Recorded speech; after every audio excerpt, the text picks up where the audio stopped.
इस कहानी की शुरुआत एक बेहद तनावपूर्ण और डरावने दृश्य से होती है। एक ऊंची बिल्डिंग में भयानक आग लगी हुई है। चारों तरफ धुआं है, लोग चीख रहे हैं और हर तरफ अफरा तफरी मची हुई है। इसी आग के बीच एक फायर फाइटर दिखाई देता है, जो अपनी जान की परवाह किए बिना एक छोटे बच्चे को बचाने की कोशिश कर रहा होता है। वो बच्चे को अपनी बाहों में पकड़कर एक रस्सी के सहारे बिल्डिंग से नीचे उतर रहा होता है, लेकिन तभी आग रस्सी तक पहुंच जाती है और अगले ही पल रस्सी टूट जाती है। कई मंजिल ऊपर से वो आदमी और बच्चा सीधे नीचे गिरते हैं। अब यहाँ पर जो होता है वो किसी चमत्कार से कम नहीं। बच्चा पूरी तरह सुरक्षित रहता है, क्योंकि गिरते वक्त वो आदमी के ऊपर होता है। और हैरानी की बात यह होती है कि इतनी ऊंचाई से गिरने के बावजूद उस आदमी को भी कोई चोट नहीं आती। बच्चा अपने परिवार के पास चला जाता है। वो आदमी उठकर उस बच्चे से बात करने की कोशिश करता है, लेकिन कोई भी उसकी तरफ ध्यान नहीं देता। ऐसा लगता है जैसे उसे कोई देख ही नहीं पा रहा। तभी पीछे से कोई आवाज आती है, किम। जब वो आदमी पीछे मुड़कर देखता है तो वहां एक आदमी और एक औरत खड़े होते हैं। दोनों उसे देखकर मुस्कुरा रहे होते हैं, लेकिन तभी किम की नज़र दूसरी तरफ जाती है, जहां वो अपना ही शरीर जमीन पर पड़ा हुआ देखता है।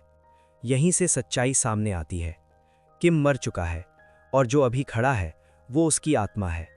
ये दोनों लोग खुद को गार्डियन एंजल्स बताते हैं और बताते हैं कि किम एक पैरागॉन है, यानी एक ऐसी पवित्र आत्मा जो हर इंसान के अंदर नहीं होती। लेकिन पवित्र होने का फैसला सीधा नहीं होता। किम को बताया जाता है कि उसे 49 दिनों के अंदर 7 अलग अलग ट्रायल से गुजरना होगा। अगर वो ये 7 ट्रायल पास कर लेता है तो उसे दोबारा धरती पर जन्म मिलेगा। ये तीनों गार्डियन एंजल्स होते हैं, ए, बी और सी। ए इनका सीनियर होता है, जो इंसान के अंतिम संस्कार के समय धरती पर रहता है। बी और सी आत्मा को दूसरी दुनिया तक लेकर जाते हैं। इसके बाद आसमान में एक पोर्टल खुलता है। किम की आत्मा उसके अंदर चली जाती है और अगला सीन दिखाया जाता है, जहां किम दूसरी दुनिया में पहुंच चुका होता है। यहां उसके जैसे अनगिनत आत्माएं मौजूद होती हैं, लेकिन सबसे ज्यादा सम्मान किम को मिलता है, क्योंकि वो एक पैरागॉन है। हालांकि उसे भी खुद को साबित करना होगा। पहला ट्रायल, हेल ऑफ मर्डर। ये ट्रायल उन लोगों के लिए होता है जिनकी वजह से किसी की मौत हुई हो। किम के सामने चारों तरफ जलता हुआ लावा दिखाई देता है। उस लावे में हजारों लाखों आत्माएं तड़प रही होती हैं। यहां गॉड ऑफ मर्डर बैठा होता है। उसके कर्मचारी आरोप लगाते हैं कि एक आग के हादसे में किम अपने साथी को बचा सकता था, लेकिन उसने अपनी जान बचाना चुना। इसे मर्डर बताया जाता है। सजा तय की जाती है, 50 साल जलते हुए लावे में।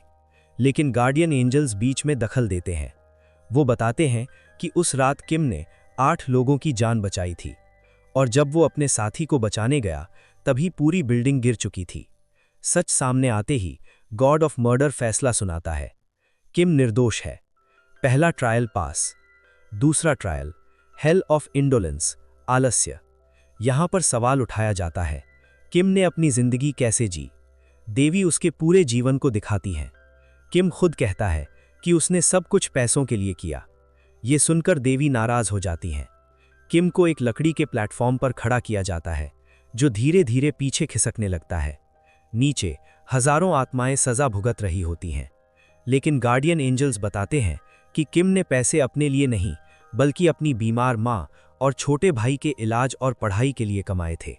सच्चाई सामने आते ही देवी किम को माफ कर देती हैं। दूसरा ट्रायल पास। तीसरा ट्रायल, हेल ऑफ डिसीट, धोखा। यहां किम पर आरोप लगाया जाता है कि उसने झूठे खत लिखे। उसने अपने मरे हुए साथी की बेटी से उसके पिता की मौत छुपाई। उसने अपनी मां से भी झूठ बोला कि उसकी शादी हो चुकी है। लेकिन सच्चाई ये होती है कि ये झूठ किसी को नुकसान पहुंचाने के लिए नहीं थे, बल्कि किसी को टूटने से बचाने के लिए थे। इसलिए किम को यहां भी निर्दोष घोषित किया जाता है। तीसरा ट्रायल पास। तीसरा ट्रायल पास होने के बाद कहानी यहां से और भी ज्यादा गहरी होने लगती है, क्योंकि अब सिर्फ किम की आत्मा की नहीं, बल्कि उसकी जिंदगी से जुड़े पुराने राजों की परतें खुलने वाली होती हैं। इसी बीच अचानक हेल ऑफ डिसीट में कुछ ऐसा होता है जो आज तक कभी नहीं हुआ था। रास्ते में चलते समय तीनों गार्डियन एंजल्स पर भयानक पिशाच हमला कर देते हैं। ये देखकर तीनों हैरान रह जाते हैं, क्योंकि ये हमला इस बात का संकेत होता है कि धरती पर किसी आत्मा के अंदर भयानक बदले की आग जल रही है। गार्डियन एंजल ए समझ जाता है कि ये बदले की आत्मा किम के परिवार से जुड़ी हो सकती है, इसलिए वो तुरंत धरती पर जाने का फैसला करता है ताकि सच्चाई का पता लगाया जा सके। धरती पर सच्चाई का खुलासा। धरती पर पहुंचते ही गार्डियन एंजल ए किम के घर जाता है। वहां उसे पता चलता है कि किम की मां नहीं बल्कि उसका छोटा भाई जिम मर चुका है और उसका अंतिम संस्कार भी ठीक से नहीं हुआ। गार्डियन एंजल ए अगरबत्ती और शक्तियों की मदद से जिम की आत्मा को बुलाने की कोशिश करता है, लेकिन जिम की आत्मा वहां से भाग जाती है। गार्डियन एंजल ए उसका पीछा करता है और अपनी शक्तियों से अतीत के उस पल में पहुंचता है जहां जिम की मौत हुई थी। जिम की मौत का सच वहां दिखाया जाता है कि जिम सेना में होता है। उसका एक दोस्त गलती से बंदूक चला देता है और गोली जिम को लग जाती है। जब तक सीनियर ऑफिसर वहां पहुंचते हैं, जिम की मौत हो चुकी होती है, लेकिन जिम के सीनियर को अपनी प्रमोशन की चिंता होती है। अगर ये हादसा बाहर आ गया तो उसका प्रमोशन रुक सकता है। इसी डर की वजह से वो जिम की बॉडी को जंगल में गुपचुप दफना देता है।